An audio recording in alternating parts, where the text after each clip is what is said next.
ইতিহাস বলছে রাজা কংসনারায়ণ আলাউদ্দিন হোসেন শাহের মৃত্যুর আগের থেকে তখন ওনার বয়স কিশোর বয়স, তারপরে উনি যৌবনপ্রাপ্ত হলেন এবং উনি আরাকান যুদ্ধে গেছেন ইত্যাদি ইত্যাদি অনেক কাহিনী।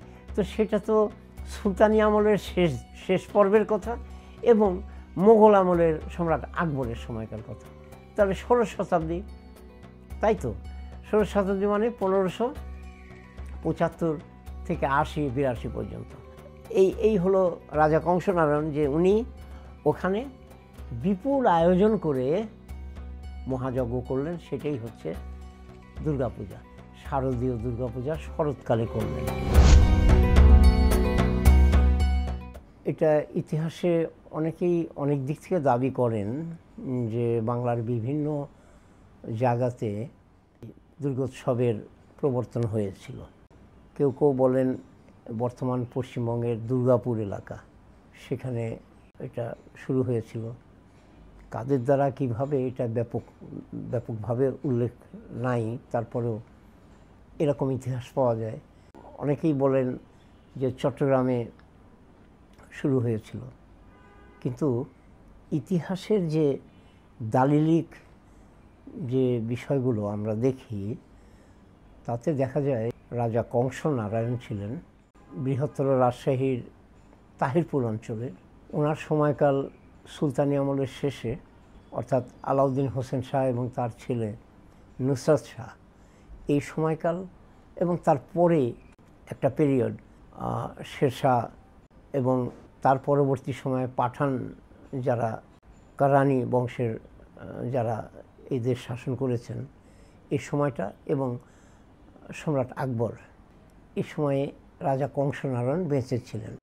বাংলায় সুলতানি শাসনকালে পান্ডুয়া এবং গৌড় ভিত্তিক যে সুলতানি শাসন, সেই সময়ে আমরা দেখতে পাই যে ইলিয়াস শাহ এবং তার ছেলে সিকান্দার শাহ, তো এদের রাজত্বকালে গ্রেটার রাজশাহীর কিছু অঞ্চলে মোগল জাগিরদাররা তাদেরকে দেওয়া হয়, জাগিরদারি দেওয়া হয়। তো পুঠিয়া অঞ্চলের লস্কর খাঁ নামে একজন আছেন, লস্করপুর পরগনার দায়িত্ব তার উপর দেওয়া হয়। সেইভাবে তাহিরপুর পরগনা, শুধু তাহিরপুর নয়, আশেপাশে অনেক বর্তমানে যে জেলাগুলো আছে, নাটোর, জয়পুরহাটের কিছু অংশ, এসব মিলিয়ে তাহিরপুর পরগনা। তো তাহিরপুর পরগনা দায়িত্বটা পেয়েছিলেন তাহির খান। এরকম বিভিন্ন পাঠান জাগিরদার ছিলেন, তাদের উপরে দায়িত্ব দেওয়া ছিল। তো পরবর্তী সময়ে সুলতানি আমলে আলাউদ্দিন হোসেন শাহ যখন আসলেন, তার বেশ কিছু আগে, আলাউদ্দিন হোসেন শাহ তো আসলেন 1493, তো তারও বেশ কিছু আগে এই তাহিরপুরে বিজয় লস্কর নামে স্থানীয় একজন কিছু বেশ যুবক সম্প্রদায়কে নিয়ে একটা শক্তিশালী বাহিনী তার গঠন হয়েছিল, এবং উনি ইচ্ছা পোষণ করতেন মনে মনে যে এই অঞ্চলটার উনি শাসনকর্তা হবেন। তো ইতিমধ্যে লস্কর খাঁ কিংবা তার পরবর্তী যারা ছিলেন তারা অনেকটাই দুর্বল হয়ে যায়, এবং একটা পর্যায়ে উনি তাহিরপুর নিজের নিয়ন্ত্রণে উনি নিতে সক্ষম হলেন। বিজয় লস্কর চলে যাওয়ার পর তার ছেলে কামদেব ভট্ট এবং তাদেরই পরবর্তী বংশধর হলো রাজা কংস নারায়ণ। তো কামদেব ভট্টের সময়ে রীতিমতো সুলতানি যে গৌড় কেন্দ্রিক সুলতান যারা ছিলেন তাদের দ্বারা লিখিতভাবেই দায়িত্বপ্রাপ্ত ছিলেন কংসনারায়ণের পূর্বপুরুষরা এবং কংসনারায়ণ নিজেও। তো কংসনারায়ণ প্রথম অবস্থায় সুলতান আলাউদ্দিন হোসেন শাহ যখন তার শেষের দিকে, তার শাসনকালের শেষের দিকে 1415 পরে, উনি 1419 পর্যন্ত বেঁচে ছিলেন। তো সেই সময়ে চট্টগ্রামে ওই মগদের উৎপাত হয়। তো মগ দমনে আলাউদ্দিন হোসেন শাহ তার পুত্র নুসরত শাহকে পাঠালেন। নুসরত শাহ তখন তরুণ, আর তার সঙ্গে এই কংসনারায়ণ ওনার সঙ্গে গেলেন। এটা আলাউদ্দিন হোসেন শাহ জীবিত অবস্থাতেই শেষের দিকে। তো আমরা ধারণা করে নিতে পারি 1515 থেকে 19-এর মধ্যে এই সময়টা। তো সেই অভিযানটা খুব সফল হয়েছিল, মগকে দমন করা হয়েছিল। তারপরে ওখানে শাসন, বাংলার সুলতানদের শাসন ঠিকমতো প্রতিষ্ঠা হলো, ওনারা ফিরে আসলেন। তারপরে তো 1519 সালে আলাউদ্দিন হোসেন শাহ উনি মারা গেলেন, সুলতান হলেন নুসরত শাহ। তো নুসরত শাহের সময়ও এই কংসনারায়ণ তাকে সহযোগিতা করার জন্যে সেই সময় ওখানে ছুটি খাঁ এবং আরও অনেকে, পরাগল খাঁ, এরা সব থাকতেন, এদের উপরে দায়িত্ব ছিল। তো দ্বিতীয়বার আবার অভিযানে উনি গেলেন কংসনারায়ণ, এবং সেটাও তার বীরত্ব, উনি সাহস এবং বীরত্ব এসব দেখিয়েছেন। তো এখন দেখা যাচ্ছে যে কংসনারায়ণ সেই সময়কার সুলতানি আমলে সুলতানদের পক্ষের লোক ছিলেন এবং সেই সুবাদে তার সুনামও ছিল। নুসরত শাহ যখন মারা গেলেন, তার পরবর্তী 40 বছর বাংলার শাসন ব্যবস্থায় অনেক চড়াই উতরাই। এর মধ্যেও কিন্তু কংসনারায়ণ, তার দক্ষতা ছিল, মেধা ছিল, এবং কিভাবে উনি ওনার প্রজাবৃন্দকে, তার এলাকার লোকজনকে সুশাসনের মধ্যে রাখবেন এবং শান্তির মধ্যে রাখবেন, সেটার ওনার সেই বোধ তার ছিল। সেইভাবেই উনি সবার সঙ্গে একটা সুন্দর সম্পর্ক রেখেই উনি এগিয়েছেন, কোনো সমস্যার সৃষ্টি হয়নি। তো সেই সময়ে 1575 সালে খুব দুর্ঘটনা ঘটেছিল বাংলার রাজধানী গৌড়। এই গৌড়ে একটা মহামারী হয়। তো তখন মোগল সম্রাট আকবরের একজন প্রধান সেনাপতি ছিলেন খান খানান মুনিম খান, ইতিহাসে খুব বিখ্যাত মানুষ খান খানান মুনিম খান। তো উনি গৌড়ে তার সৈন্যবাহিনী নিয়েছিলেন। তো সেখানে পানির সংকট হলো। তার মানে আমাদের ভুলে গেলে চলবে না যে গৌড়ের পাশ দিয়ে তখন গঙ্গা নদীর মূল ধারা প্রবাহিত হতো। তো গঙ্গার মূল ধারাটা ওখান থেকে তার গতি পরিবর্তন করে অন্য বর্তমান যে ধারা, সেই ধারার দিকে আসা শুরু করলো। গৌড় থেকে অনেকটা পশ্চিম দিকে চলে আসলো। এতে হলো কি, গৌড় নগরী একটা পানি যে ছিল, পানির ব্যবস্থাপনা, সেটা সুপেয় পানির অভাব হয়ে গেল। গৌড় নগরী তখন 12 লক্ষের উপরে নাগরিক বাস করে। তো ইতিহাস বলছে ওখানে প্লেগ রোগ কিংবা কলেরা এই জাতীয় রোগ হয়েছিল, মানুষ কলেরা একটাই হয়েছিল এরকম বলে, ওলা ওঠা এইসব শব্দ আমরা পাই।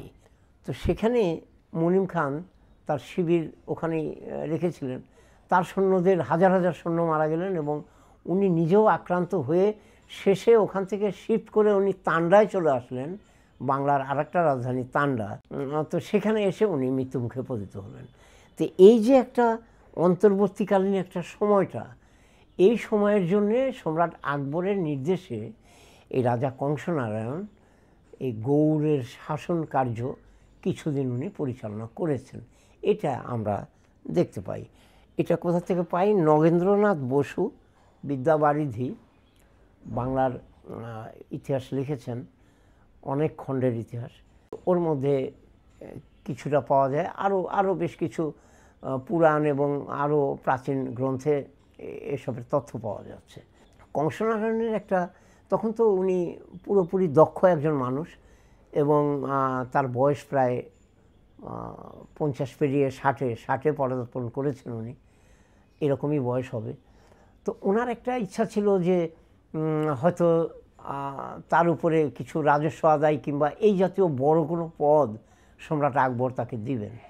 কিন্তু দেখা গেল যে এই যে গৌড়ের যে দুর্ঘটনা 1575-এ ব্যাপক মহামারী, কয়েক লক্ষ লোক মারা গেল, এরপরে যখন অবস্থা অনেকটা ভালোর দিকে, সেই সময় রাজা টোডরমলকে সম্রাট আকবর পাঠালেন এই বাংলায় দায়িত্ব নিয়ে।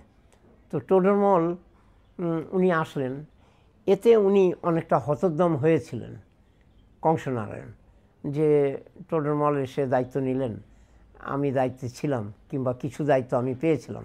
এর মধ্যে উনি বয়স অনেক হয়ে গেছে, 1580-82 দিকে এই তাহিরপুরের কিছু রাজপুরোহিত ছিল, সেটা নাটোরের বাসুদেবপুর এলাকার। এর মধ্যে রমেশ শাস্ত্রী খুব নামকরা। ওনার কাছ থেকে জানতে চাইলেন যে এখন আমার কি করা উচিত। উনি মনে মনে ভাবছিলেন যে বড় কিছু একটা, এমন কিছু বাংলায় উনি করবেন যেটা উনি চিরস্মরণীয় হয়ে থাকবেন, কংসনারায়ণ। তো এখন রাজপুরোহিতের কাছ থেকে উনি জানতে চাইলেন যে আমার কি করা উচিত। রাজপুরোহিত বললেন যে কলিকালে কোনো মহাযজ্ঞ হয় না, এটা নিষেধ আছে শাস্ত্রে। করতে পারেন অকাল বোধন, দুর্গা পূজার আয়োজন করতে হবে ধুমধাম করে। উদ্দেশ্য হলো এর আগে যে পূজাটা হয়েছে সেটা তো এই রাজন্যরাই করেছেন, তো এটা করতে হবে সাধারণ মানুষের জন্য। এটা করলে আপনি পরবর্তী যে পৃথিবী, পরবর্তী যে ইতিহাস, সেই ইতিহাসে আপনি অক্ষয় হয়ে থাকবেন। কিভাবে করতে হবে সেই নিয়ম নীতি রমেশ শাস্ত্রী বাতলিয়ে দিলেন। রাজশাহীর নওহাটার থেকে বার্নই একটা নদী, এটা প্রবাহিত হয়েছে। এটা বাগমারা থানার পাশ দিয়ে সোজা চলে গেছে তাহিরপুর হয়ে, একেবারে চলনবিলে গিয়ে আত্রাই নদীর সঙ্গে মিশেছে। তো এই বার্নই নদী 12 মাস যে নদী নাব্য থাকে সেটাই হলো বার্নই। তো এটা কিন্তু তাহিরপুরের পাশ দিয়ে গেছে। এই বার্নই নদীর পূর্ব পাড়ে রামরামা নামে একটা মৌজা আছে, এখনও আছে। এই পূর্ব পাড়েই ছিল কিন্তু এই রাজা কংসনারায়ণের রাজপ্রাসাদ, এবং সেখানে উনি দুর্গা মন্দির প্রথম স্থাপন করলেন 1580 থেকে 82 মধ্যে। তো এখন আপনি দেখবেন যে সেই বার্নই নদীর পশ্চিম পাড়ে তাহিরপুর বাজার আছে, তাহিরপুর কলেজ আছে, এবং তাহিরপুরের প্রাচীন মানে পুরনো একটা রাজপ্রাসাদ আছে। সেটা পরবর্তীকালের এই যে রাজা লক্ষ্মীনারায়ণ করেছেন, তার মানে রাজা কংসনারায়ণের অধস্তন প্রায় পঞ্চম পুরুষ এরকম হবে লক্ষ্মীনারায়ণ। তো সেটাও কিন্তু ধ্বংসপ্রাপ্ত হয়ে গেছে 1897 সালের ভূমিকম্পে। সেটা ধ্বংসপ্রাপ্ত অংশগুলো দেখতে পাবেন ওখানে। তো এখনকার যারা ইতিহাস নিয়ে খুব গভীরভাবে চর্চা করছেন না, ভাষা ইতিহাসের চর্চা করছেন, এরা বলার চেষ্টা করছেন যে বার্নই নদীর পশ্চিম পাড়ে যে তাহিরপুর আছে সেটাই নাকি ছিল কংসনারায়ণের প্রাচীন সেই মন্দির। কখনোই নয়। রাজা কংসনারায়ণের মন্দিরটা ছিল বার্নই নদীর পূর্ব পাড়ে রামরামা এই জায়গায়। আমি সরেজমিনে প্রায় 10-11 বার গেছি, এবং রামরামা গ্রামের বহু বাড়িতে আমি দেখেছি যে এরকম পাথর, এই পাথরগুলো তারা ওই নদীর ধারে একটা জায়গা আছে, ওখানে একটা খেলার মাঠ হয়েছে এখন রামরামা মৌজায়। তো ওখান থেকে ওরা সংগ্রহ করেছে। ওই খেলার মাঠের নিচেই কিন্তু ওটা খুঁড়লেই, ওটা উৎখনন করলেই কিন্তু রাজপ্রাসাদ পাওয়া যাবে। ইঁটও পাওয়া যাবে এবং পাথরও পাওয়া যাবে। এই পাথরগুলো রামরামা গ্রামের অন্তত 25-26টা বাড়িতে আমি নিজে দেখেছি, এই বড় বড় খণ্ডের পাথর তারা ওখান থেকে সংগ্রহ করেছে। তো এই পাথরগুলো আসল কোথা থেকে? ওই যে প্রাচীন রাজপ্রাসাদ ছিল সেখান থেকে সংগ্রহ করা।